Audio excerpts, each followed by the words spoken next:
सबने यह कहा कि श्री नितिन गडकरी यह अध्यक्ष के लिए सर्वाधिक उपयुक्त व्यक्ति होंगे। दिसंबर 2009 में जब नितिन गडकरी ने बीजेपी के अध्यक्ष का पद संभाला था तो उस वक्त पार्टी के सबसे कम उम्र के अध्यक्ष बने थे। गडकरी एक किस्सा अक्सर सुनाते हैं कि कैसे एक अध्यक्ष बनने के बाद उन्होंने एक सिक्योरिटी गार्ड का कोट पहनकर प्रेस कॉन्फ्रेंस की, क्योंकि उन्हें दिल्ली की सर्दी का अंदाजा था ही नहीं।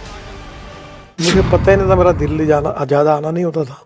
तो फिर मेरी प्रेस कॉन्फ्रेंस थी सुबह, तो रविशंकर प्रसाद जी थे, वो बोले आप ऐसे कैसे करेंगे, तो ठंड बहुत ज्यादा है, 5 डिग्री 4 डिग्री होगा।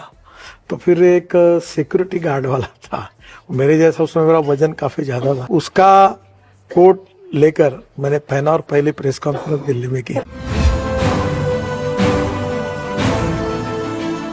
2010 में नितिन गडकरी ने इंदौर में बीजेपी के अधिवेशन के दौरान सभी नेताओं के प्रतिनिधियों को एक टेंट में एक साथ रुकवाया ताकि उनका सामंजस्य बढ़े। उन्होंने अधिवेशन में एक गाने का दौर चलाया और खुद गाना भी गाया।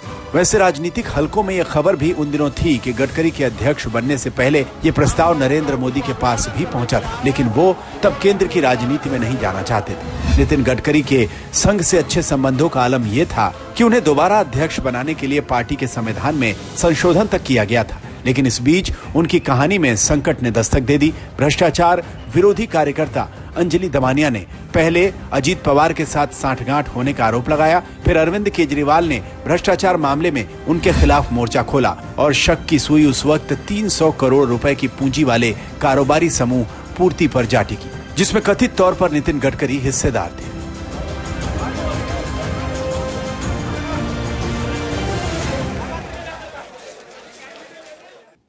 जितना आपने दिखाया वो पूरा एक हो जाओ। 1.25 साल से मेरे ऊपर एक नोटिस नहीं, मेरे ऊपर कोई कार्रवाई नहीं, मेरे ऊपर कोई इंक्वायरी नहीं। 22 जनवरी 2013 आईटी का रेड क्यों हुआ था फिर? वो आईटी का ये जानबूझकर पॉलिटिकली कॉन्स्पिरेसी में, जहाँ इनकम नहीं था वहाँ इनकम टैक्स लगेगा कैसे? वो पूरा लॉस मेकिंग था, क्योंकि शुगर फैक्ट्री पूरी इसमें थी। और दूसरी बात, जो भी इनकम में जो कुछ हुआ है उसमें से मेरे ऊपर 1 पैसे का कोई नोटिस नहीं है, मेरे ऊपर कोई बकाया नहीं, मेरे ऊपर कोई इंक्वायरी। पर नितिन जी अचानक कैसे गायब हो गया वो जब आया आपका दोबारा अध्यक्ष बनने का मामला? मुझे कोई अध्यक्ष बनने से रोका नहीं। जब मेरे ऊपर झूठे आरोप लगे और जब आरोप मीडिया बार बार दिखाने लगी, आपको सोचना है कि आप क्यों दिखा रहे थे।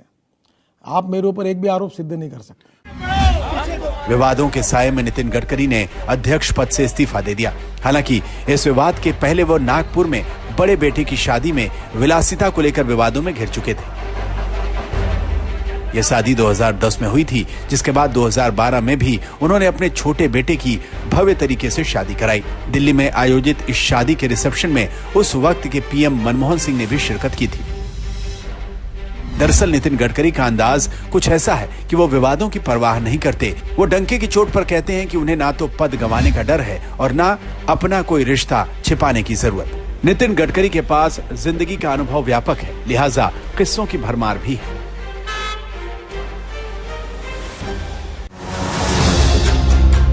गडकरी की पोटली में हर तरह के किस्से हैं, जो संसद से सड़क तक मौका पड़ते ही सुनाते रहते हैं।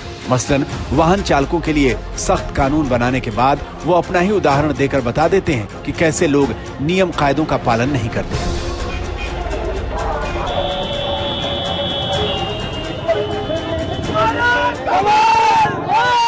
मुझे बताते हुए शर्म आ रही है कि मैं स्टूडेंट यूनियन के चेयरमैन का चुनाव लड़ रहा था, तो पैसे नहीं रहते थे, पेट्रोल नहीं, डीजल नहीं, गाड़ी नहीं, तो एक स्कूटर थी, विजय स्कूटर।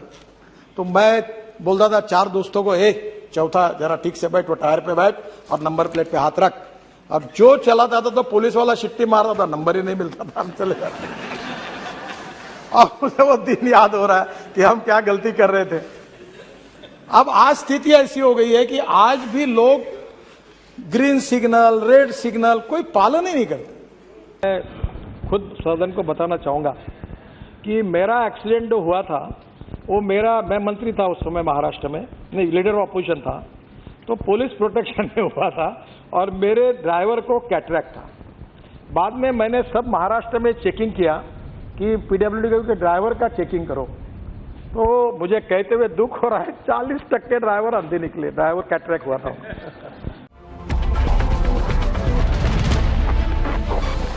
नितिन गडकरी की कहानी उस मोड़ पर है जहां उन्होंने बतौर राजनेता खुद को साबित किया है। वो बार बार कहते हैं कि उन्हें कभी पीएम नहीं बनना, लेकिन राजनीतिक पंडित ये कयास लगाते रहते हैं कि कभी भविष्य में किसी भी वजह से अगर पीएम मोदी के अलावा किसी और को प्रधानमंत्री बनना हुआ तो गडकरी रेस में सबको पीछे छोड़ सकते हैं, क्योंकि वो संघ की पसंद है। उनके हर दल में दोस्त हैं। वो मोदी कैबिनेट में बेस्ट परफॉर्मिंग मिनिस्टर हैं और उम्र उनके साथ है। हालांकि इन अटकलबाजियों में गडकरी प्रभावित नहीं होते।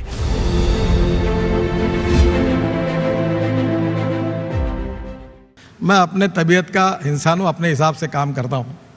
अब मेरे औकात और हैसियत से मुझे बहुत ज़्यादा मिला है। मैं समाधानी हूँ, न मैं प्रधानमंत्री बनने का सपना देख रहा हूँ, न मेरी कोई इच्छा है। मेरे विश्वास यही है कि पार्टी ने मोदी जी को चुना है।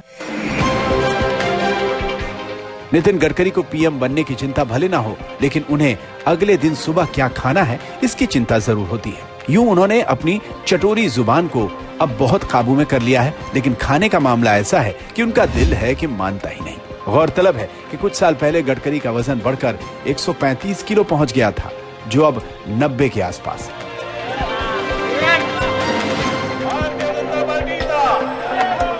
मैंने ऑपरेशन के पहले, एडमिट होने के पहले, मेरा एक फेवरेट पकोड़ा का दुकान था। तो मुझे डर लगा कि साला कल अपना ऑपरेशन हो गया तो अपन पकोड़े खाएंगे या नहीं खाएंगे, अंतिम इच्छा होती ना वैसा। तो मैं चुपचाप रात को 11 बजे सब खत्म होने का मुझे लगा, सब शांति होगी, तो मैं चुपचाप जाके उसको 8-9 बजे बताया। मैं 2-3 दोस्त मिलके गया। जब गया तो तुरंत लोग दरवाजा खोल के बाहर आके बैठे। मैंने पकोड़े खाए। लेकिन कैसे बनाओगे ये एक्सप्रेसवे? मैं चाहता हूँ कि ये प्रोजेक्ट सरकार करे और किसी भी प्राइवेट कंपनी पे निर्भर ना रहते हुए कम से कम कीमत में हमें ये काम पूरा करना। तुम्हारी जिद छोड़ दो नितिन। नितिन गडकरी की कहानी फर्श से अर्श तक पहुंचने की रोमांचक दास्तां है। जाहिर है फिल्मकारों के लिए ये एक मुफीद सब्जेक्ट था और इसीलिए गडकरी की बायोपिक भी बीते साल पर्दे पर आ चुकी है। ये अलग बात है कि ये फिल्म मराठी में थी। विचार विमर्श समितियां, उप समितियां, सेमिनार और अध्ययन दल होते हैं। नितिन जैसे कई लोग आए हैं जो कहते हैं पर होता कुछ नहीं आगे। अगर ये एक्सप्रेसवे मैं इस कॉस्ट में नहीं कर पाया तो मैं अपनी ये मूछ आज तक ब्यूरो मुंडवा दूंगा।